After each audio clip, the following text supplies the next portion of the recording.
Olá, muito boa noite, direto dos estúdios de Brasília. Mais um Frente a Frente, nesta semana em que Brasília continua praticamente parada por causa das eleições municipais deste segundo turno, que faltam aí ainda alguns dias e até lá o movimento por aqui vai ser menor. É o tempo para o governo fazer as contas do orçamento do ano que vem e ver onde é que dá para cortar as despesas. Está difícil porque o presidente Lula não quer cortar nenhum programa social do governo. Então, o ministro da Fazenda, Fernando Haddad, vai ter que se virar nos 30 para dar conta de tudo que o presidente deseja realizar neste mandato. Para comentar este e outros assuntos, eu e José Maria Trindade recebemos hoje o deputado Evair de Mello, ele que é do Progressistas do Espírito Santo. Deputado, é um prazer receber o senhor aqui no Frente a Frente. Muito bem-vindo. Agradeço a oportunidade desse momento de duas figuras respeitadíssimas do jornalismo brasileiro e, com certeza, a credibilidade do programa. Vocês têm um currículo invejado. Todo jovem que chega aqui em Brasília se espelha no Trindade, espelha na Denise, são referências. Além de tudo, não só de conteúdo, mas de moral e de ética. Então, para mim, é muito grande tratar de temas sensíveis do nosso dia a dia, muito preocupado aí, realmente, que você falou muito bem, com as contas públicas, porque isso impacta na vida de todas as pessoas, isso aumenta o custo do nosso dinheiro, né, e, naturalmente, pensando muito na questão humanitária também. Tudo isso gera, na verdade, um sofrimento humanitário que a gente quer, na verdade, fazer um esforço para aliviar, para que todo mundo possa viver um pouco mais feliz. Eu acho que esse é o escopo da nossa proposta. Claro, né? E, Zé Maria, assunto não falta, né? Especialmente nas questões relacionadas ao orçamento. A política não para, mesmo com esse esvaziamento, né, aqui do Congresso, da presença aqui em Brasília, mas as disputas regionais continuam. Não prometi, né? Na semana passada a Denise estava na Itália, voltou sem sotaque italiano, tranquila. E olha, hoje a Denise está de parabéns, é aniversário dela. Parabéns, Denise. Obrigada, Zé Maria. Obrigada. Queria dizer que você é uma profissional e uma amiga muito importante na nossa convivência. Parabéns. Obrigada. O deputado Evair de Mello é um grande articulador da Câmara dos Deputados, né? Onde tem uma grande movimentação, onde tem um debate, ele está presente. Está no terceiro mandato, né, deputado? Terceiro mandato de deputado federal, e isso é muito importante porque agrega valores, agrega exatamente experiência. E hoje o senhor teve uma experiência boa lá com a ministra Marina Silva, o senhor presidindo a sessão, e deu muito quiprocó lá, né? Um assunto polêmico esse meio ambiente. Claro, a gente diz que quem já está no terceiro mandato já tem o couro grosso e não cozinha mais na primeira fervura. Então, a gente, na verdade, é uma grande escola. A gente sabe os caminhos percorridos, as lições aprendidas, tem muito aprendizado nessa trajetória. Eu, que politicamente sou um ex-nada, quando cheguei aqui, eu estreiei, né, como titular de uma comissão de impeachment. Vocês imaginam o desafio interno de um parlamentar, independente do mérito, mas o esforço. Então, eu já fui treinado no campo de batalha de guerra. E depois, toda a tramitação desse mandato, que foi de 2015 a 2018, depois veio as denúncias do Temer, depois veio o afastamento do Eduardo Cunha, depois tivemos processo de eleição interna na Câmara. Sobrevivi ao primeiro mandato, depois vem o segundo mandato. E aí eu tive a honra de ser convidado pelo nosso ex-presidente Jair Bolsonaro para ser um dos seus líderes na Câmara dos Deputados. E foi, além das pautas de reformas e mudanças e marcos que foram muito importantes para o país, enfrentamos a pandemia, né? E eu estava no plenário fazendo o acompanhamento. Então, isso me amadureceu para que pudesse chegar já no terceiro mandato, como eu disse, de couro grosso, e está preparado para esses momentos de fazer esse enfrentamento. Hoje lá teve atritos, né? Você muito bem disse. Hoje nós recebemos lá a presença da ministra Marina Silva, que é muito contestada pelos seus posicionamentos, até pelo seu contraditório. Ela tem uma retórica muito repetitiva, de certa forma, que ela não sai daquilo do qual ela foi treinada e ela é orientada, e realmente ela não trata dos sérios problemas do país, que são problemas, às vezes, muito mais estruturais. Então, é um debate, eu, pela primeira vez, um parlamentar capixaba preside a Comissão de Agricultura.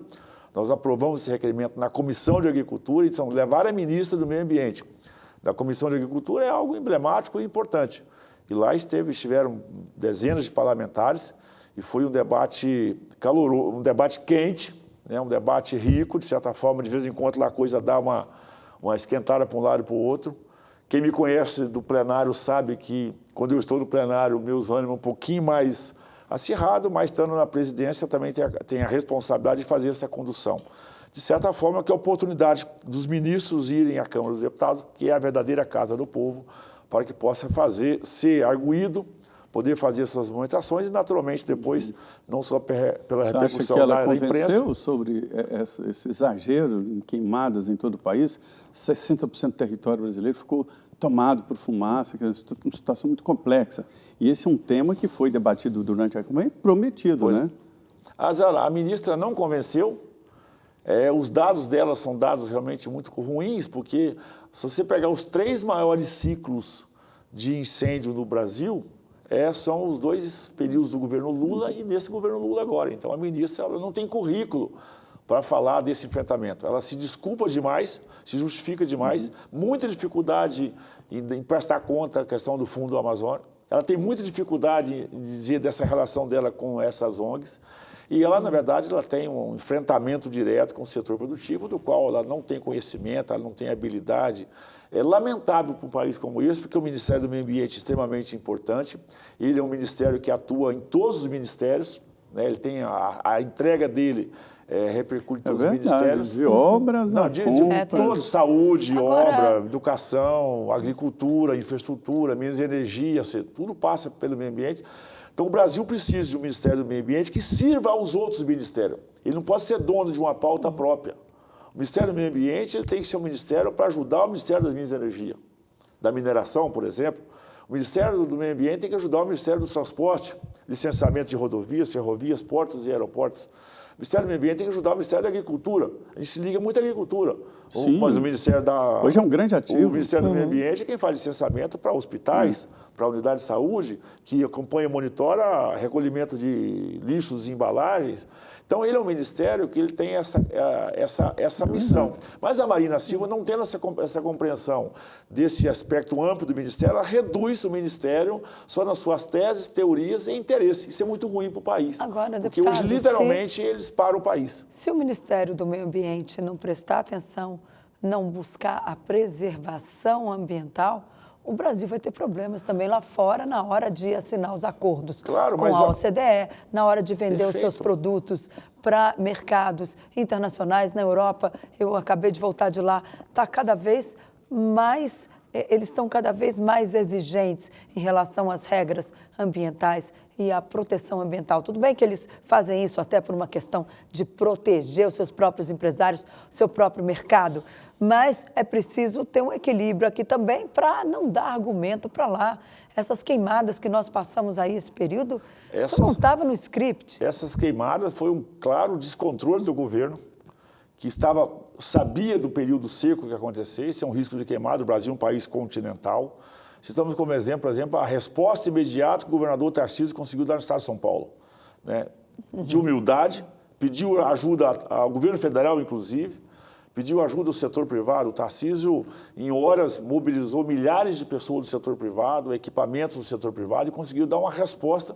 E São Paulo, para quem conhece, principalmente na região dos canaviais e pastagem, até em função do período de muito vento, né, aumentou demais, mas o Ministério do Meio Ambiente não teve humildade, o governo federal não tinha plano, não teve humildade de pedir ajuda e o Brasil ficou exposto, quase que todos nós quase tinha virado aí fumaça e cinza por uma falta de disciplina, de orientação e de atitude de quem tem que liderar, que é o governo. O que mais me chama a atenção é uma insinuação, porque não é uma denúncia direta, de que alguém teria organizado um grupo de incendiários pelo Brasil, colocando fogo para prejudicar o governo e a imagem do governo. Existiu isso? Olha, se teve, não é do agro.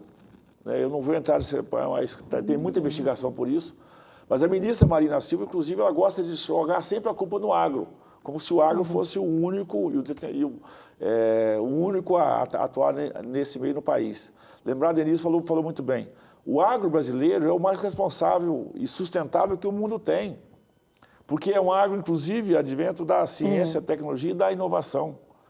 passa desapercebido a importância que tem sanitária e ambiental a nossa defesa sanitária, que é você segurar fungo, vírus, bactéria, né, no calor, na umidade, na temperatura, na irradiação, porque você controlar uma doença no Canadá, na Europa, nos Estados Unidos, é um conceito, mas vem conviver com vírus aqui. Vem conviver com febre aftosa, com vaca louca, com a ferrugem do nosso soja. Então, assim, o mundo, e isso faz com que o Brasil seja um fornecedor de segurança. O mundo compra do Brasil, além da qualidade, é a certeza da entrega, porque sabe que além da ciência, da tecnologia, da produtividade, das boas práticas, é um alimento seguro e saudável. Porque senão o nosso alimento não seria disputado, né? A nossa proteína animal, o nosso soja, o milho, o nosso café, enfim. O que você está dizendo é que essa ambientação e vamos dizer, esta característica se transformou num ativo. Isso, né? É um ativo que nós temos que explorar, Denise, e vender melhor para o mundo. O mundo está nos cobrando alguns ajustes, adequações do ponto de vista da nossa ação direta, perfeito e correto. Mas nós temos um ativo que tem que ser considerado, que é realmente a nossa defesa sanitária. Que a gente olha, volto a dizer, a gente olha para a qualidade, para a produtividade, para o rendimento, mas você ter uma soja saudável, né, uma proteína animal. Pega o estado do Paraná e de Santa Catarina, você vê proteína de frango, de suínos, de pecuária, né? Isso não é fácil entregar. Por isso, o Brasil precisa de se apresentar melhor, não é vender melhor. O Brasil precisa de realmente ver o seu potencial e fazer um debate de linha direta, principalmente com a comunidade europeia. Seria mostrar a responsabilidade do agro? Porque a gente sabe que o agro brasileiro é muito responsável. Nós temos um desafio. O que falta para que o Brasil possa se apresentar lá fora melhor e o que falta para o agro conseguir seguir nesse voo de cruzeiro que ele tem nos últimos tempos? Nós temos sim um problema de comunicação. O agro não cuidou disso. O da porteira para fora, nós temos essa dificuldade. Eu acho que atualmente... Não, eu estou falando uma questão histórica, né? Nós precisamos de aperfeiçoar. O agro está bem comunicado. Claro. Não, mas nós precisamos porque isso não passa só pela comunicação, exposição de mídia, né? Passa por conteúdos escolares, passa pela própria imprensa, às vezes, ser abastecido dessas informações, dessa visão, vivenciar um pouco mais. O Brasil é agro. Quando a nossa maré, eu sou da região que tem praia, né? Não da minha região, mas do meu estado. Diz que quando a maré abaixa, você que é de Medina, vai nas praias do Espírito Santo, vai Porto Seguro. Não tem problema, o sul da Bahia também é um território de capixaba, não tem dificuldade nenhuma. Então, quando a maré abaixa, você vê quem está em forma. Né? A água está no pescoço, está todo mundo bem. Quando a maré abaixa, você vê que realmente não tem que fazer alguma correção. Quando a maré da economia brasileira baixou, só estava de pé o agro. E no auge, na pandemia, por exemplo, que teve uma questão complicada, só o agro ficou de pé. Por isso o Brasil também precisa ter essa comunicação de respeito e consideração, porque a Alemanha, quando começou a guerra da Rússia, começou a guerra da Rússia, e com a Ucrânia, entrou a questão do gás, a primeira coisa que a Alemanha e os europeus passaram fome, né, no século passado, os europeus passaram fome, o que a Alemanha fez? Acabou com a APP e voltou a energia do carvão. Ou seja, quando a água bateu na bunda, desculpa a expressão, mas isso é um ditado popular, né, os países fizeram essas revisões. E aqui no Brasil, nós temos que ter esse conceito que, sim, nós não precisamos de fazer isso, nós precisamos de vender bem o nosso agro, apresentar bem o nosso agro, pautar na ciência, na tecnologia e saber que as políticas sociais que o governo faz advêm muito do superávit que o agro entrega para a balança comercial. Sem dúvida. É uma parte importante da economia. 40% da economia do Brasil gira em torno do agro, né? Unindo tudo. Nós vamos agora no intervalo de 2 minutos e voltaremos aqui diretamente dos estúdios da Rede Vida, no Planalto Central do país. Só um pouquinho. Salve, muito boa noite para você que está chegando. Seja bem-vindo, puxa a cadeira e participe aqui da nossa conversa. Nós estamos com o deputado Evair de Mello, ele é do Progressistas do Espírito Santo, deputado que tem experiência aqui, então é uma conversa muito boa. Você sabe que nós falamos aqui de política. Política define a sua vida, a casa que você mora, a educação do seu filho, o seu futuro. Então é preciso discutir e falar de política e nós mostramos as entranhas aqui, intimamente, da política e dos políticos, para você ter a sua ideia.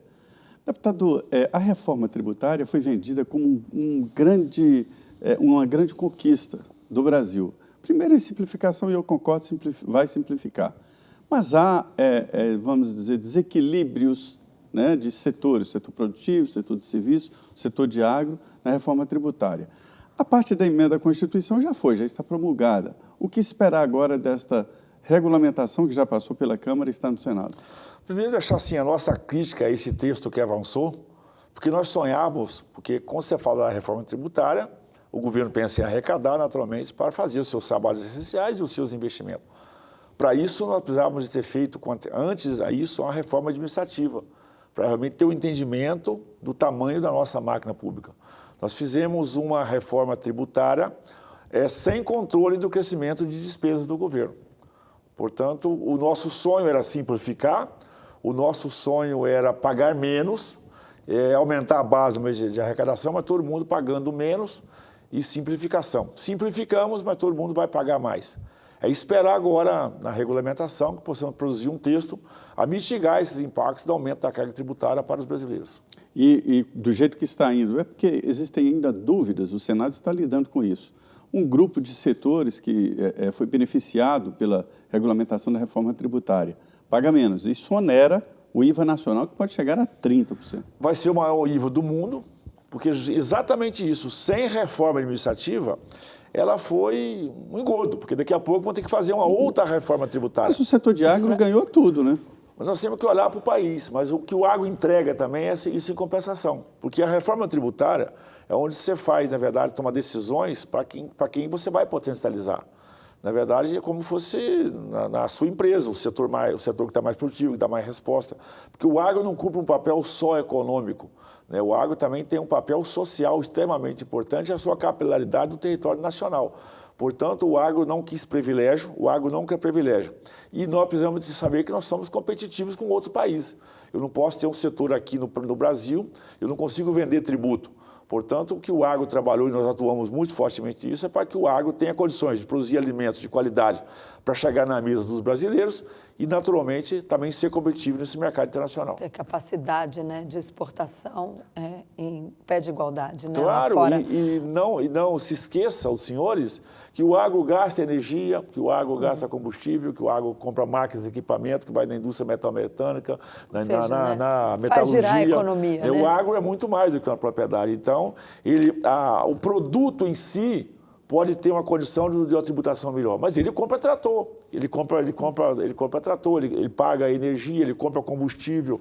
Se você for olhar o valor do que o agro gasta para entregar o soja, para entregar um quilo de proteína de frango, você vai perceber que o agro ele realmente tem uma presença, eu digo, não tem nenhum setor produtivo brasileiro que não tenha uma relação com o agro em função de um produto ou de um fornecimento. Agora, deputado, Zé Maria lembrou muito bem, esse assunto está em dificuldade lá no Congresso, porque, inclusive, eu já ouvi lá de alguns senadores o seguinte, olha, se for para a Câmara não aceitar as mudanças que forem feitas pelo Senado no texto, o Senado vai deixar para retornar esse texto à Câmara apenas quando tivermos o novo presidente da Casa. O senhor vê possibilidade, o senhor acredita que esse texto pode ser aprovado ainda este ano? Não. Ou a tendência é ficar para o ano que vem mesmo? Não, eu acho que não temos prazo. De certa forma, eu acho que seria uma irresponsabilidade nossa, que é um tema sensível. Nós estamos trocando o DNA tributário de um país. Então, é preciso fazer, tem uma urgência, vamos dizer assim, desse tema ter impacto nessa vida, mas tem que ter muita responsabilidade. Eu não posso fazer uma transfusão de sangue ou mudar Estou mudando o DNA, na verdade, com essa pressa. Não vejo dificuldade nenhuma se não puder ser aí nos 30 dias finais de novembro, porque não tem problema nenhum ser no primeiro semestre do próximo ano, desde que tenhamos um texto com responsabilidade, de entendimento, que realmente faça a entrega que nós queremos ter o impacto dela. Nós estamos vivendo um momento em que o Congresso está esvaziado. Natural em ano eleitoral, geralmente é assim, mas esse ano começou já no primeiro semestre. O senhor, por exemplo, hoje aqui em Brasília, nós estamos presencial aqui em Brasília, é uma raridade, o Congresso está esvaziado. Pautas importantes ficaram para trás, além da reforma tributária, outros, né? E principalmente esses que mexem com, vamos dizer, com a sociedade, que são as as pautas de costume, né? Isso tudo ficou para depois. A minha experiência aqui na Câmara dos Deputados mostra que governo fraco nada anda. Porque quando você não tem uma liderança republicana, institucional, para liderar as pautas do país, todo mundo vai cuidar do seu quinhão, do seu quintal, já que não tem uma pauta macro. Então, a falta de liderança do governo, a falta de um plano claro do governo, do caminho, da direção, deixou esse haver navios todo mundo. O ministro Haddad, que não tem nenhuma relação com o setor produtivo, o planejamento que não fala com o Ministério da Fazenda, uma Casa Civil que parece que não tem empoderamento diante dos outros ministérios. A impressão que tem que cada ministro pegou o seu ministério e foi tocar a sua vida. Não tem um plano de governo. O presidente não lidera. Contaram para mim que o presidente, no mandato passado, ele trabalhava muito, reunia, ele conversava. Essa pessoa, se foi no passado assim, não existe mais. Então, eu digo que o país está à deriva, não tem um projeto de país. Você vê que, olha lá, foi a PEC da transição. Eu disse, vai dar errado, e deu errado. Olha o arcabouço fiscal que foi feito. Disse que o governo não vai cumprir, ele não cumpriu. O governo está aí tentando mexer na revisão de meta. Por um tempo jogou a culpa no Banco Central como se fosse o responsável. Acho que o problema é de orçamento, de dinheiro mesmo, de falta de dinheiro? É falta de governo. Gestão? É falta de gestão, falta de governo. Nós não temos, nesse momento, um projeto de país. O presidente não tem um discurso unificado e, com isso, eu fico vendo a base... O poder agora é o Congresso. Não, mas a isso, o governo, quando faz isso, ele mobiliza a chamada base dele dentro do Congresso. Eu fui líder do governo Jair Bolsonaro. Nós tínhamos orientação clara na economia, na agricultura, na infraestrutura. Então, nós tínhamos orientação clara. Com isso, a gente mobilizava e atuava e trabalhava na base. Hoje, os líderes do governo no Congresso estão batendo a cabeça. Mas, na época do governo do presidente Jair Bolsonaro, o orçamento praticamente foi transferido para o Congresso Nacional, né? A gestão ali para dizer para onde ia o dinheiro. E agora o governo Lula quer mudar isso. E é isso que está dando aí uma espécie de curto-circuito entre o que pode fazer o Congresso e o que é o governo. Como é que vai ficar isso, uma vez que a gente sabe que os congressistas não querem abrir mão das emendas, nem das emendas ali de comissão, que era o chamado orçamento secreto, que agora passaram para as emendas de comissão, e o Supremo também não disse ainda o que vai fazer com isso. Tem condições do parlamento caminhar sem haver um acordo nessa questão das emendas? É a questão da forma de governo. O ministro Paulo Guedes, imagino que vocês tenham entrevistado em algum momento, conversaram com ele, ele usava muito a expressão de menos Brasília e mais Brasil. Isso foi feito de concreto. Quando ele falava assim, nós precisamos de prestigiar os deputados, os senadores. São eles que vivem, além de Brasília, no município, no seu estado, são eles que conhecem as prioridades. E o Paulo Guedes sempre falava, é um erro, e eu concordo com ele, é um erro o governo federal querer chamar para si todo o orçamento e depois ele distribuir conforme os seus interesses. Na verdade, essa democratização da peça orçamentária, que parece uma retirada de poder, mostra que realmente o governo quer tirar esse empoderamento do Brasil, que possa chegar, que possa chegar a todos os brasileiros, ele quer chamar para si a responsabilidade para fazer as suas obras, os seus investimentos, que interessa só ao governo, mas não significa que interessa aos brasileiros. Então, é um governo que tem um modelo ditador, os partidos de esquerda têm isso muito claro, essa hierarquia de comando e controle. O presidente Lula, naturalmente, ele retorna à presidência da República com a cabeça da qual ele saiu alguns anos atrás. Encontrou um novo Congresso, encontrou um novo formato de ser, encontrou um novo Brasil e está aí arrumando uma confusão desnecessária. Isso não ajuda o país, não ajuda a democracia, não ajuda a economia. O governo simplesmente está vaidoso. Ele quer o dinheiro todo no seu caixa para ele fazer a distribuição. Na verdade, ele quer desempoderar o Congresso. Desempoderar o Congresso é desempoderar o Brasil. As suas emendas vão para onde, deputado, prioritariamente? Para os municípios. A execução de emendas, nós somos obrigados... Mas tem algum setor que o senhor... Isso. Primeiro, nós somos obrigados a 50% para a saúde. Eu tenho um investimento muito grande nos hospitais filantrópicos. Inclusive, só ajuda os Barretos. Ajuda o Hospital do Amor e Barretos, ajuda os hospitais fora do Espírito Santo, porque são hospitais de referência. Né? Nós temos o Banco dos Olhos de Sorocaba, nós temos o Hospital de Jaú, que é uma referência em medula. Então, tem todo um esforço parlamentar que o Brasil ajuda essas instituições. Mas no nosso estado, né, metade vai para o serviço, basicamente, grande parte dele vai para os hospitais filantrópicos, e temos um investimento muito grande agora também. Estamos construindo um hospital do câncer, o atendimento do câncer em Cachoeiro de Itapemirim. Estamos levando muitas UTIs para o interior do nosso estado. E os projetos que eu tenho paixão aqui na casa, é muito investimento meu para que possamos fazer duas coisas importantes. Uma delas é humanizar os pacientes de doenças renais crônicas que precisam de hemodiálise.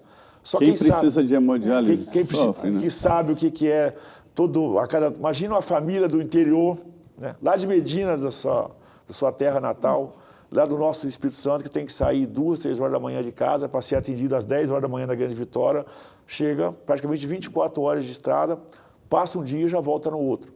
Então, nós estamos botando muito recurso para tentar trazer esse atendimento de hemodiálise para mais próximo dos pacientes, no máximo 1 hora e meia de mobilidade da sua casa.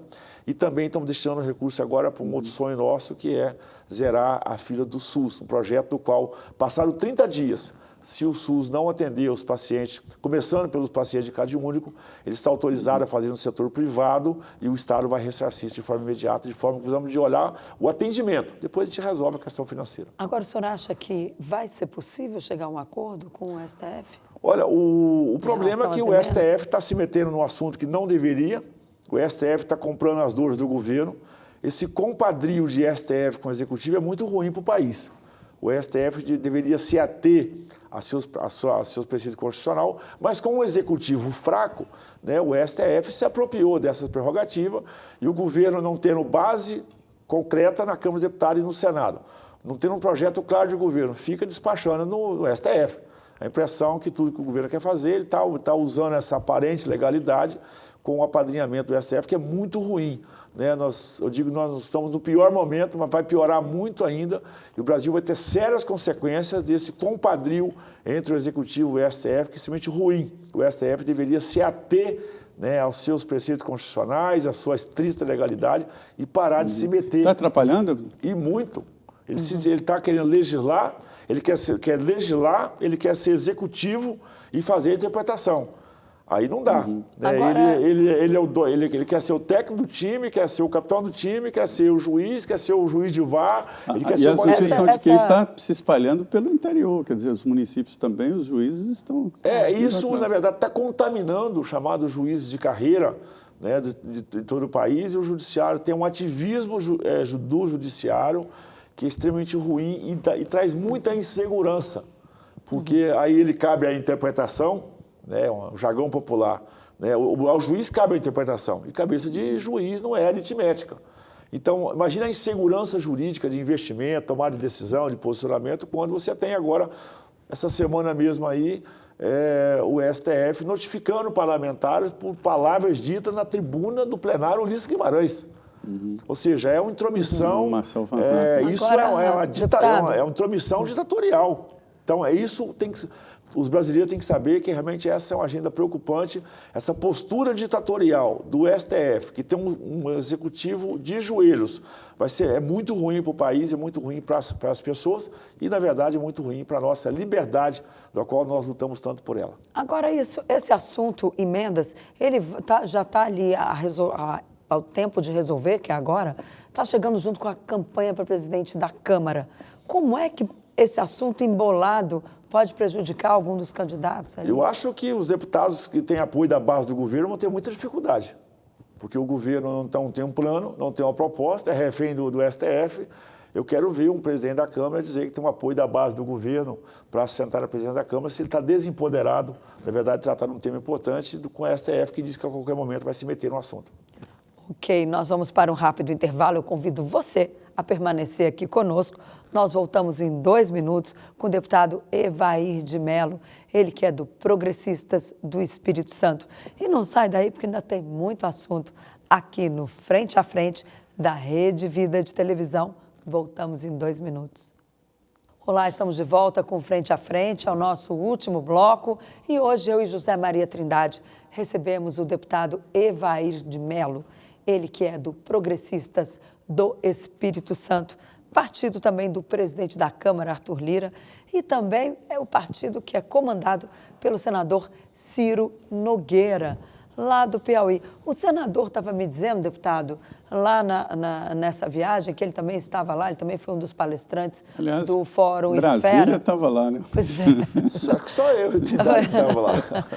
Foi o Fiquei Fórum me sentindo Esfera. aqui igual o Chaves, naquela história, todo mundo foi para Acapulco e ele ficou sozinho lá. Eu fiquei sozinho aqui em Brasília, todo mundo foi para Itália. Pois é, o fórum lá tinha bastante brasileiros, obviamente, que tratava ali dos 150 anos do relacionamento entre Brasil e Itália. E Ciro Nogueira disse com todas as letras que ele cansou dessa polarização. Ele acha que a população está cansada, a classe política também está cansada e que é preciso ali fazer uma nova concertação política. Qual é a sua avaliação? Eu acho que bom que as coisas mudam, o ambiente da política mudou. Hoje você tem uma comunicação muito mais direta e objetiva. Realmente, as chamadas redes sociais mudou a postura e mudou o formato de tomada de decisão dos políticos e a cabeça do eleitor. Você dá uma reduzida no impacto daqueles que eram chamados líderes. Os líderes hoje já não são mais os líderes do passado. E isso, na verdade, traz reflexo para essa turbulência. Eu acho que é um freio de arrumação, é uma adaptação a uma nova realidade. E, naturalmente, e aí tem essa crise de gerações de identidade.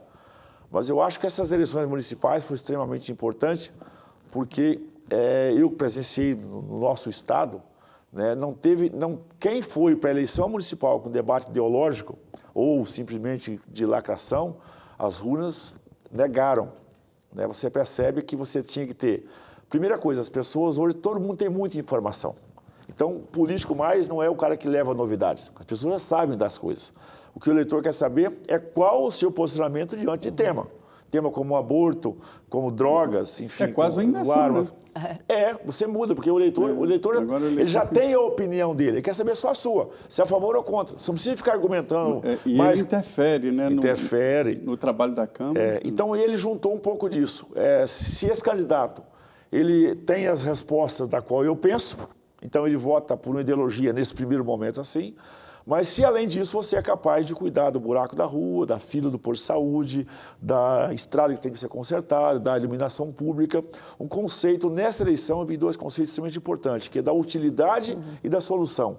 Ou seja, qual a utilidade que você vai ter para a melhoria do meu município?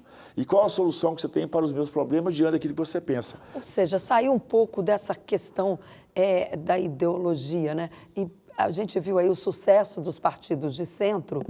Isso mostra que os extremos estão perdendo força, mas né? assim, esse debate, eu volto a dizer, ele não é que ele saiu de ideologia. Não dava o eleitor não quer que você debate ideologia. Ele quer saber a sua resposta.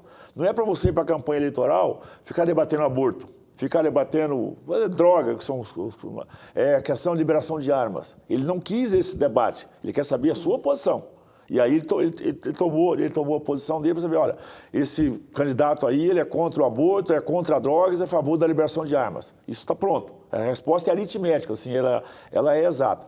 E a partir dali, você que é o candidato que propôs soluções para o seu problema. E não é só em capital, cidades grandes, não. Esse posicionamento que o deputado Evair está dizendo se interiorizou.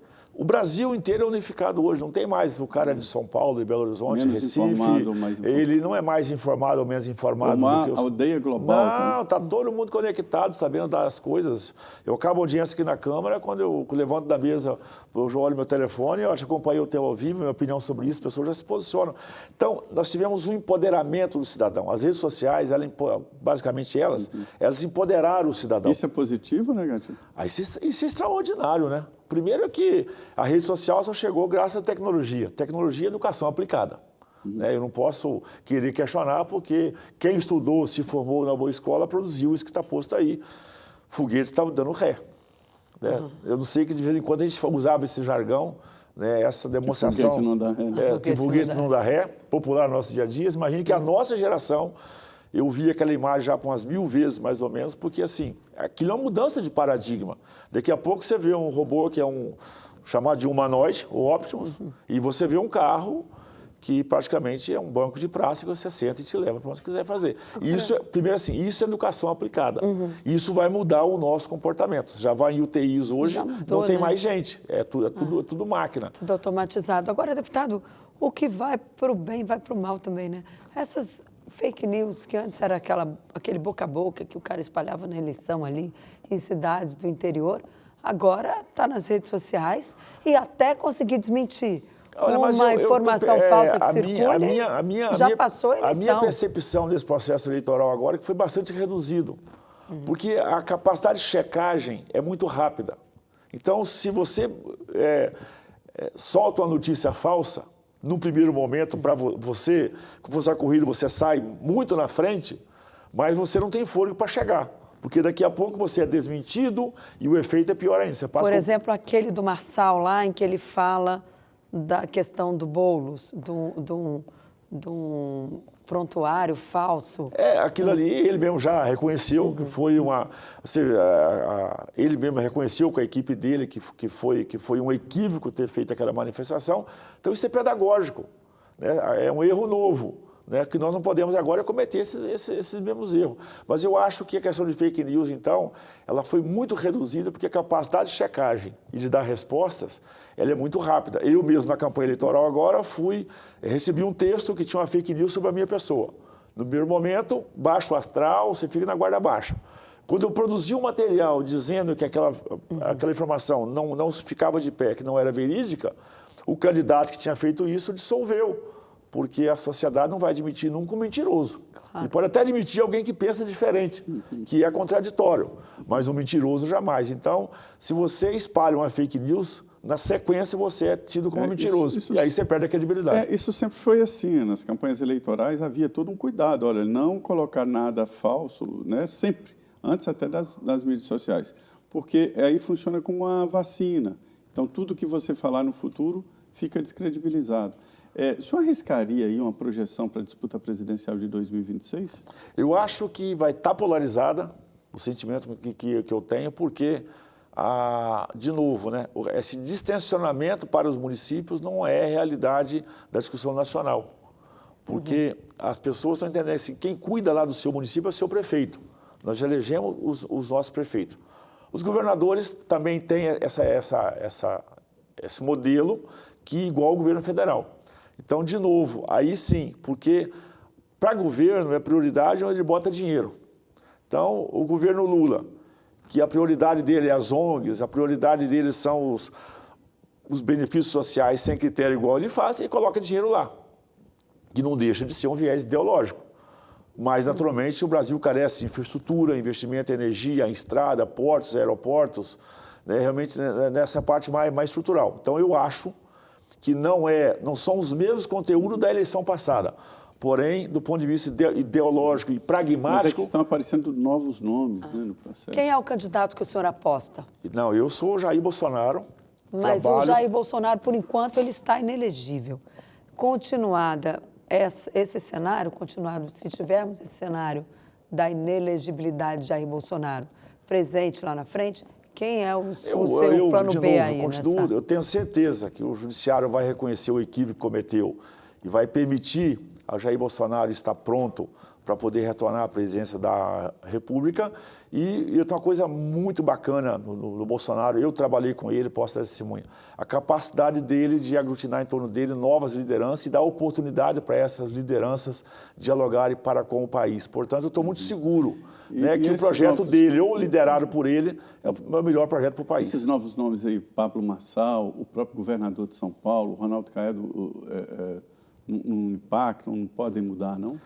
Eu acho que a liderança maior desse país, a única pessoa capaz de mobilização desse país é o Jair Bolsonaro, que acompanha ele por esse país, vê a sua presença, a sua manifestação, né, a credibilidade que ele conquistou de mobilização. Então, eu vou dizer, eu estou convencido que o projeto do qual o Jair Bolsonaro liderar será o projeto vitorioso e o projeto que o Brasil vai... Porque nós estamos vivendo uma experiência muito ruim. Né? Você imagina só do ponto de vista econômico, um superávit de 50 bi para um déficit de 80 bi. Isso impacta na vida de todos os brasileiros. Portanto, volto a dizer, esse projeto por ele liderado, né? Estando ele em qualquer posto, com certeza é um projeto que o Brasil tem muita maturidade para conhecer. E as urnas municipais, elas mostraram isso. Deputado, um outro assunto que está agora, deve voltar à pauta quando terminarem as eleições, é a questão relacionada às bets, às apostas eletrônicas, né? Aí que está consumindo um dinheiro, as pessoas estão se endividando muito por causa desse cassino na palma da mão. Qual é a sua avaliação? O Congresso vai regulamentar? Vem aí alguma coisa para poder dar uma estancada nessa farra das apostas? Ô, Denise, eu vou usar uma expressão muito popular aqui, até em referência ao Trindade pela sua origem. Tem um ditado popular que diz: quem nunca comeu melado, quando come se lambuza. Nós não tínhamos a cultura de bet. É algo muito novo. E, naturalmente, quando você é algo muito novo, você não tem caminho percorrido, você não tem... A impressão que eu tenho é que sempre existiu, mas estava no submundo, ninguém prestava atenção. Ele passava nesse anonimato. Vou dizer, do jogo do bicho. Agora destampou, todo mundo sabe. Abriu todo a mundo porta sabe, do inferno. Todo mundo que existe. Traga o jogo do bicho para a legalidade e você vai ver que a ampla maioria dos brasileiros jogam, atuam, conhecem, inclusive está hoje por aplicativo, por tudo isso mais. Então, quando você regulamenta, você traz a transparência, a legalidade, consegue identificar os operadores e a gente precisa ter um controle sobre isso, porque realmente é instigante, né? Um país que não tem, que você não tem muita perspectiva de...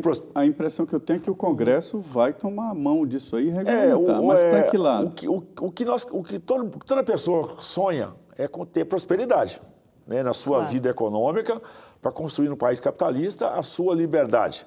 Um país que não oferece condições de crescimento de trabalho, de emprego, a remuneração é muito baixa, né? Você efetivamente cria, as pessoas têm uma ânsia de melhorar de vida, vamos dizer assim, expressão muito popular. Portanto, quando tem a coisa de poder ganhar na loteria, poder ficar rico na bet, poder ficar rico jogando, é uma ilusão aparente do qual você faz as suas apostas, tudo isso mais. Então, eu acho que isso é um freio de arrumação. Nós estamos aprendendo a fazer isso, saber controlar. Naturalmente, isso é uma realidade do mundo que veio para ficar. Não tem como, não é questão de proibição. De novo, é a tecnologia que permitiu isso, é a inovação. O que nós precisamos de fazer agora é ter esse entendimento, até um processo também de educação e disciplina. Agora, nós vamos reduzir isso quando nós tivermos, naturalmente, um país com perspectiva de crescimento econômico no trabalho, no emprego, na renda, na produtividade, e não os brasileiros comuns ficarem achando que vão ficar ricos só jogando em bet ou jogando na loteria. Isso não é verdade. Agora, me disseram, o deputado tem razão, que mesmo em regimes fechados existe o jogo, é impossível, né, evitar 100%, é melhor trazer para a transparência. Eu faço um desafio aqui. O governo... também não é possível fazer, mas deveria, pega as loterias oficiais da Caixa e ver quem aposta. Para você ver quem são os apostadores. Eu faço desafio ao governo. Abra essa lista, até porque eles não vão querer fazer, você vai ver que isso já é uma realidade. Então, não tem nenhum fantasma por trás disso daí, saber que as pessoas que estão no Cade Único, recebendo auxílios, estão fazendo suas apostas, porque ele tem esperança. Eu não posso entrar nessa seara. Eu preciso ter regras claras, comportamentais. Agora, criar a perspectiva do crescimento econômico para as pessoas, porque você vai em Londres, as casas de apostas, nos jogos de apostas, é coisa da rotina do dia a dia. Só que o cidadão comum do dia a dia, ele tem uma perspectiva de crescimento econômico, de rendimento, qualidade de vida, ele não fica dependendo só disso. Então, ele vai para a bet indo para um sonho. É verdade. E o sonho, às vezes, é de uma casa, de uma bicicleta, de uma televisão. Não é sonho de comprar avião, não. Dizem, deputado, que é chamado de imposto da ignorância, porque você não tem absolutamente nenhuma chance de ganhar dinheiro com isso. Quem ganha sempre é a casa. Nosso programa aqui chegou ao fim, uma conversa boa com o deputado Evair de Mello, que é do Progressistas do Espírito Santo. Deputado, obrigado por nos prestigiar e vir aqui à Casa da Rede Vida, em Brasília. Obrigado. Muito boa noite. Eu agradeço a oportunidade a vocês dois, né? Para mim é um orgulho, Denise, de estar com a gente aqui, e naturalmente agradecer a Rede Vida, pelo que faz pelas nossas famílias, pelos nossos jovens. A minha eterna gratidão a vocês. Vocês são um canal que fala com as famílias do Brasil.